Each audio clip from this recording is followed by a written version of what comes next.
మిత్రులారా, ప్రతి సంవత్సరం జనవరి 1న జాబ్ క్యాలెండర్ ప్రకటిస్తాం. ప్రభుత్వంలో ఉన్న 2,30,000 ఉద్యోగాలకి నోటిఫికేషన్లు ఇస్తాం. ఈ రాష్ట్రంలో యువతకు ఉద్యోగాలు ఇస్తాం. నిరుద్యోగాన్ని పూర్తిగా రూపుమాపుతామని ప్రతిపక్ష నేతగా ఉన్నప్పుడు జగన్మోహన్ రెడ్డి గారు ఇచ్చిన హామీ ఇది. తన ముఖ్యమంత్రి అయిన తర్వాత ఏరు దాటిన తర్వాత బోడి మల్లయ్య అన్న చందంగా యువతను పూర్తిగా విస్మరించి జాబ్ క్యాలెండర్ ప్రకటించకుండా, నోటిఫికేషన్లు ఇవ్వకుండా ఈ రాష్ట్రంలో యువతకు ఒక్క ఉద్యోగం కూడా ఇవ్వలేదు. ఇవాళ యువత, చదువుకున్న యువత జగనన్న ఎక్కడ జాబ్ క్యాలెండర్ అంటున్నప్పటికీ కూడా చలనం లేకుండా యువత భవిష్యత్తును నాశనం చేస్తూ తాడేపల్లి భవనంలో జగన్మోహన్ రెడ్డి గారు సేద తీరుతున్నారు. భారతీయ జనతా యువ మోర్చా అనేక సందర్భాల్లో నోటిఫికేషన్ల విషయంలో కానీ, జాబ్ క్యాలెండర్ ప్రకటన విషయంలో కానీ, గతంలో ఈడబ్ల్యూఎస్ వర్తింపజేయడంలో కానీ ఉద్యమాలు చేస్తూ ఉంది. యువత మధ్య అవగాహన కల్పించడం, చైతన్యం రగిలించడం, తమ సమస్యల్ని, యువతకు సంబంధించిన సమస్యల్ని ప్రభుత్వం దృష్టికి తీసుకెళ్లే కార్యక్రమం చేస్తూ ఉంది.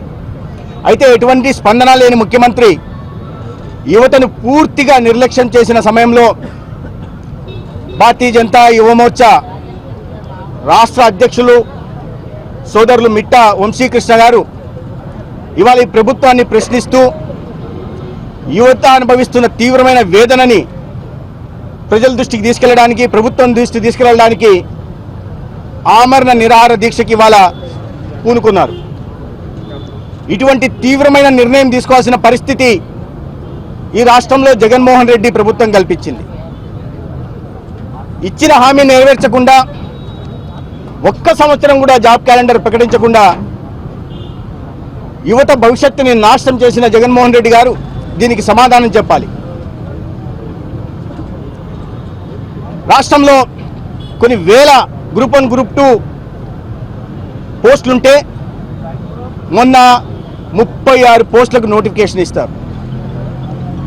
అంటే ముఖ్యమంత్రి గారికి నిరుద్యోగం ఈ రాష్ట్రంలో ప్రబలిపోతున్న విషయం అర్థమవుతోందా? చదువుకున్న యువత పక్క రాష్ట్రాలకు వలసపోతున్న విషయం అర్థమవుతోందా? తెలియడం లేదు.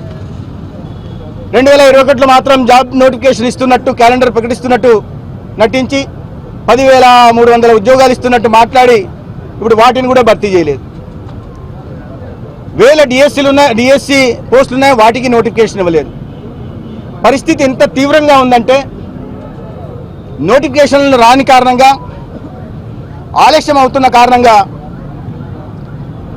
వేల మంది ఉద్యోగార్థులు, చదువుకున్న యువత ఇవాళ వయోపరిమితి దాటి తీవ్రమైన నిరాశ, నిస్పృహలకు గురవుతున్నారు. రాష్ట్రంలో నిరుద్యోగ సమస్య దేశంలో కింద నుంచి 5-6 స్థానాలకు చేరిందంటే ఉత్తరప్రదేశ్ లాంటి అత్యంత వెనుకబడిన రాష్ట్రంలో కేవలం 1.7% ఉంటే, మధ్యప్రదేశ్ లాంటి రాష్ట్రంలో 1.6% ఉంటే, మన రాష్ట్రంలో 4% పైగా ఉంది. ఇటువంటి తీవ్రత ముఖ్యమంత్రి గారికి అర్థం కావట్లేదు. ఉద్యోగాల కోసం ఈ రాష్ట్రంలో 6,60,000 మంది దరఖాస్తులు పెట్టుకున్నారు, రిజిస్ట్రేషన్ చేసుకున్నారు. వారి గురించి ఆలోచన లేదు. ఎంతటి నిరాశ, నిస్పృహల్లో ఈ రాష్ట్రంలో యువత ఉందంటే, సగటున గత 4.5 సంవత్సరాల్లో 1,345 మంది ఆత్మహత్యలకు పాల్పడ్డారు. అంటే సగటున ప్రతిరోజు ఒక చదువుకున్న యువకుడు ఆత్మహత్యకు పాల్పడుతున్నాడంటే ఈ జాతికి, యువతకి ఎటువంటి తీరని ద్రోహం జగన్మోహన్ రెడ్డి గారు చేస్తున్నారో ఆయన ఒకసారి ఆత్మవిమర్శ చేసుకోవాలి. ప్రజలు, యువత ఇట్లా మాట్లాడుతుంటే, ఉద్యోగాల గురించి అడుగుతుంటే, నోటిఫికేషన్లు ఇవ్వమంటుంటే మరి దృష్టి మళ్లించడానికి అడుగుదాం ఆంధ్ర ఆట. మీరు ఇన్ని సంవత్సరాలు ఆటల మీద దృష్టి పెట్టకుండా వాటి విషయమే మర్చిపోయి క్రీడా ప్రాంగణాలను కేంద్ర ప్రభుత్వం 164 క్రీడా ప్రాంగణాలు నిధులు ఇస్తే వాటిని నిర్మించకుండా చివరికి మీ సొంత నియోజకవర్గంలో స్పోర్ట్స్ కాంప్లెక్స్కి కూడా నిధులు ఇవ్వకుండా శిక్షణకి వ్యక్తులు పెట్టకుండా వాటిని నిర్వహించకుండా మర్చిపోయి ఇవాళ అడుగుదాం ఆంధ్రాన్ని మోసం చేసే ప్రయత్నం చేస్తున్నారు. యువకులు అడుగుతున్నది, యువత అడుగుతున్నది మాకు నోటిఫికేషన్లు ఇవ్వమని, మాకు ఉద్యోగాలు ఇవ్వమని, మాకు ఉపాధి కలిగించమని. దాన్ని మర్చిపోయి ఇవాళ వాటిలో కూడా ఆడుదాం ఆంధ్రప్రదేశ్లో కూడా దీంట్లో కూడా 100 కోట్ల బడ్జెట్ తీసుకొచ్చి దాంట్లో అవినీతికి పాల్పడే ప్రయత్నం చేస్తున్నారు. కేంద్ర ప్రభుత్వం మౌలిక సదుపాయాల కల్పన ద్వారా కానీ లేదా ప్రధానమంత్రి కౌశల్ వికాస్ యోజన కానీ జనశిక్షణ సంస్థాన్ ద్వారా ఎన్పిఎస్ ద్వారా ఐటీఎల్ ద్వారా దాదాపు 8,90,000 మందికి నైపుణ్య శిక్షణనిస్తే దీన్ దయాళ్ ఉపాధ్యాయ గ్రామీణ కౌశల్ వికాస్ యోజన ద్వారా 90,000 మందికి శిక్షణనిస్తుంటే వాటిని కూడా నీరుగార్చే ప్రయత్నం చేస్తున్నారు. ఇంతమంది యువత ఆక్రందనలు ముఖ్యమంత్రి గారికి వినిపించకపోవడం చాలా దురదృష్టకరం. కేంద్రం ఉపాధి కల్పన కోసం ఇవాళ అనేక పార్కులు బల్క్లకు కానీ మెట్టెక్ పార్క్ కానీ లేదా ఎలక్ట్రానిక్ మ్యానుఫ్యాక్చరింగ్ క్లస్టర్లు కానీ సోలార్ పార్కులు మంజూరు చేస్తే వాటి వల్ల మాత్రమే ఉద్యోగాల కల్పన జరుగుతుంది.